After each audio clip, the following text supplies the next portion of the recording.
یہ حادثہ ہونا مالیگاؤں کے لیے کوئی نئی بات نہیں۔ جب سے ہائی وے بنا ہے اس وقت سے مسلسل اس طرح کے حادثات ہوتے رہے ہیں۔ کچھ اس میں میں یہ کہوں گا کچھ گڑ گیلا، کچھ بنیا ڈھیلا، کچھ سرکار نے بھی نظر انداز کیا ہے، اس لیے کہ مالیگاؤں جو ہے مسلم اکثریتی شہر ہے اور جس جگہ یہ حادثات ہو رہے ہیں وہ ٹوٹل مسلمانوں کا علاقہ ہے، اسی لیے ہمارے ساتھ اندیکھی کی جا رہی ہے۔ آپ اگر تعلقہ پولیس اسٹیشن سے معلومات لوگے تو آپ کو پتہ چلے گا کہ 100 سے زیادہ اموات روڈ کراس کرنے والے کی ہو چکی ہے اور اس طرح کے حادثات آئے دن ہوتے رہتے ہیں۔ اور 2009 سے لے کے 14 کے درمیان بھی ہم نے کوشش کی تھی اور اس کے بعد ابھی ہم نے اسی ماضی میں جو کوششیں کی تھیں اس کے حوالے سے یہاں سے لے کے دلی تک ہم نے کوشش کی۔ ایڈوکیٹ مومن مجیب بھی ہمارے ساتھ تھے اور سارے وہ کاغذات جو ہم نے اس سلسلے میں کوشش کی ہے وہ ہمارے پاس ثبوت کے طور پر موجود ہیں۔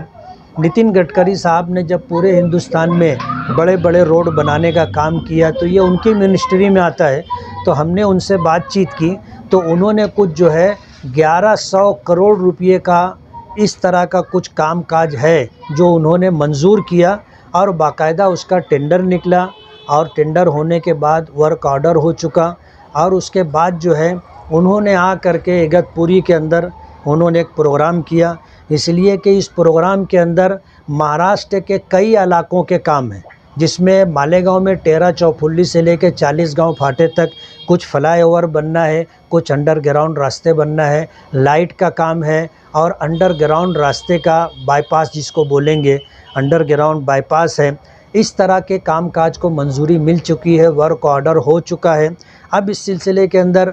کس ایجنسی کو یہ کام دیا گیا ہے ان سے رابطہ کر کے ہمیں یہ کوشش کرنی چاہیے کہ یہ کام جلد سے جلد شروع ہو۔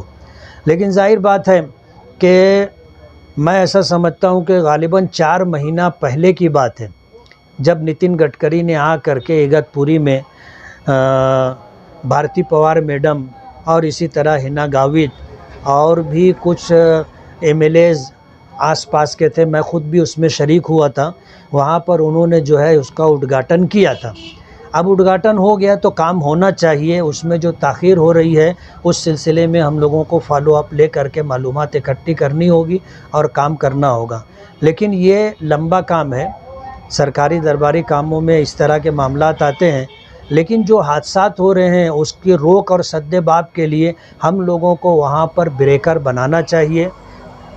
چاہیے اور کچھ بورڈ وغیرہ لگا کر کے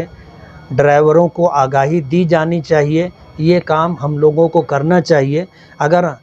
ہم کام کروانے کے انتظار کرتے رہیں گے تو نہ معلوم کتنے حادثات ہوں گے، اس لیے ہم کو یہ کام از خود کر لینا چاہیے۔ اس معاملے میں اگر کسی طرح کی کوئی دقت اور پریشانی آتی ہے تو میں آپ کے ساتھ ہوں اور ہر طرح سے جو ہے جو بھی معاملات ہوں گے اس کو فیس کرنے کے لیے تیار ہوں۔